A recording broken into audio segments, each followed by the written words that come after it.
Salut à tous. Dans le contexte actuel, s'il y a quelques petites nouvelles sympathiques à émettre, j'ai envie de la dire parce que c'est une news qui pourrait être vraiment très intéressante. Alors dans le contexte, c'est-à-dire de ce qui arrive à Marseille, les résultats sportifs qui sont calamiteux en Champions League et maintenant depuis 15 jours en championnat, ou 3 semaines même,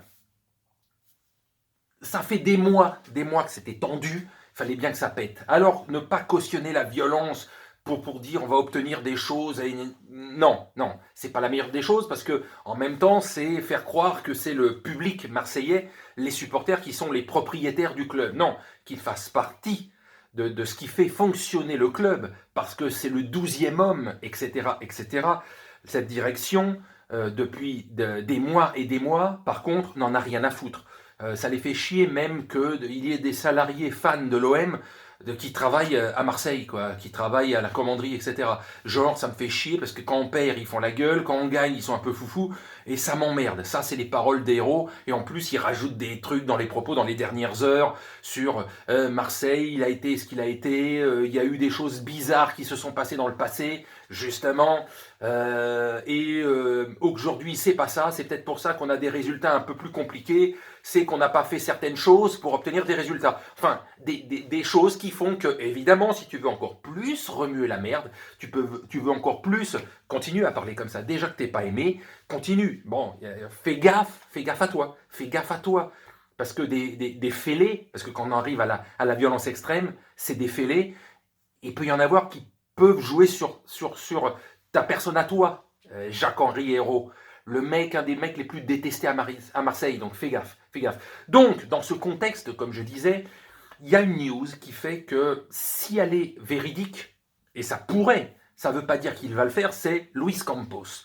Luis Campos à Marseille, ça j'avais fait une vidéo il y a un peu plus d'un mois, en disant que ce serait génial si tu avais Galtier et Campos qui arrivaient la saison prochaine avec un éventuel, un possible rachat du club, qui serait, et évidemment dans le contexte actuel encore plus, la meilleure des news, parce que si ça n'arrive pas l'été prochain, je ne vois pas dans quel état va être le club mentalement, sportivement, financièrement. Non, non, pour le bien de tous, vendez-le cet été, quoi. Mais si Luis Campos apparaît dans ce projet, ça serait un truc énorme. Et donc là, dans ce cas-là, c'est la win qui va arriver. Parce que, une chose importante, Luis Campos, il fait de l'excellent travail. Lui, il va te trouver deux, trois pépites qu'on ne savait pas qu'ils existaient, mais lui, il va te les trouver. Regardez la période où il était à Monaco, on va dire la grosse période de Monaco, entre l'été 2016 et l'été 2018, avant qu'ils commencent à revendre tous leurs joueurs, et que voilà, il y a eu 2-3 saisons très compliquées. Mais de 2016 à 2018, ces 3 saisons-là ont été énormes, dont le titre en 2017, etc., etc.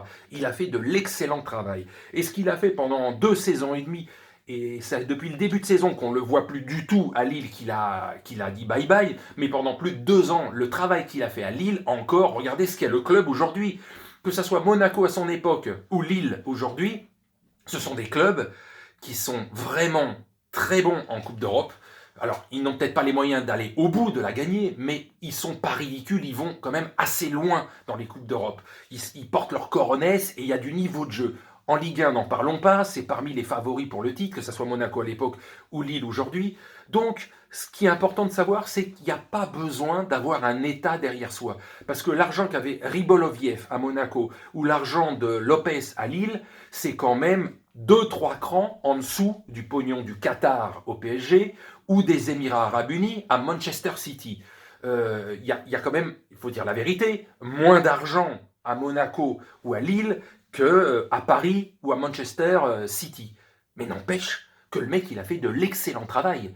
Alors, même si c'est pas l'État d'Arabie Saoudite, avec tous ces bruits qui courent, qui reprendrait le club, mais un consortium ou ce qu'on veut, mais qui ait de gros moyens financiers, plus importants que ceux de McCourt, mais sans être aussi importants que le Qatar ou les Émirats Arabes Unis, c'est pas la peine. Le mec fera quand même de l'excellent boulot. Rien que sa présence à Luis Campos apportera un plus incontestable au projet. Donc si le mec Et là, commence peut-être à laisser filtrer des petites infos qu'il serait intéressé, qu'il pourrait avoir un intérêt à aller dans des projets, etc., importants.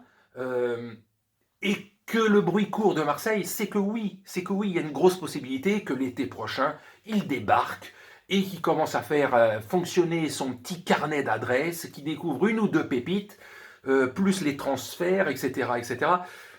Il y a peut-être quelque chose d'intéressant à faire sans avoir un État derrière soi, mais en ayant quand même de gros moyens financiers, parce que dans le foot, pour aller loin, faut des gros moyens financiers. Mais pas besoin d'avoir un État qui amène 50 milliards, ça sert à rien. La preuve, Paris et Manchester City, ça fait 10 ans qu'ils ont été rachetés, ils n'ont toujours pas gagné la Champions League. Donc les milliards ne font pas tout. Il faut une âme dans les clubs. Faut qu'il y ait un truc qui se passe entre le propriétaire et les bonnes personnes placées aux bons endroits qui te font grandir le club. Donc, des moyens financiers supérieurs à ceux de McCourt, c'est obligatoire. Mais je vous dis, il n'y a pas besoin d'avoir des milliards et des milliards. Tu as Luis Campos, il sait qu'il a des moyens, pas illimités, mais il a des moyens importants. Le mec, il te fait de l'excellent travail. Je vous dis, il suffit de regarder les 7-8 dernières années. Monaco et Lille, ou les deux clubs, quand il était, lui, en place, ils sont arrivés, quoi. Que ce soit en Coupe d'Europe ou que ce soit en Ligue 1.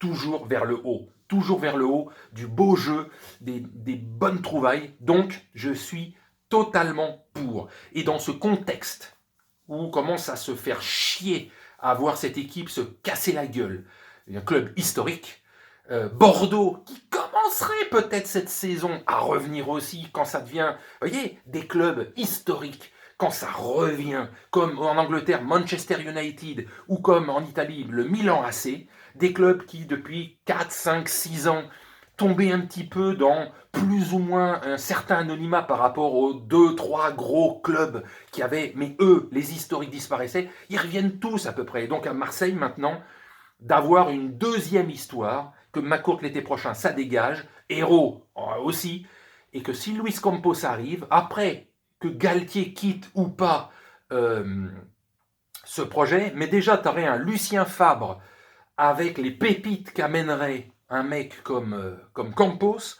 ce serait déjà pas dégueulasse. Déjà, rien que ce bonhomme, je répète, Campos, peut apporter une plus-value incontestable au club. Et pas besoin d'un État derrière, mais quand même de bons moyens financiers. Donc là, pour moi, c'est une vraie bonne news si elle se confirme dans les prochaines semaines.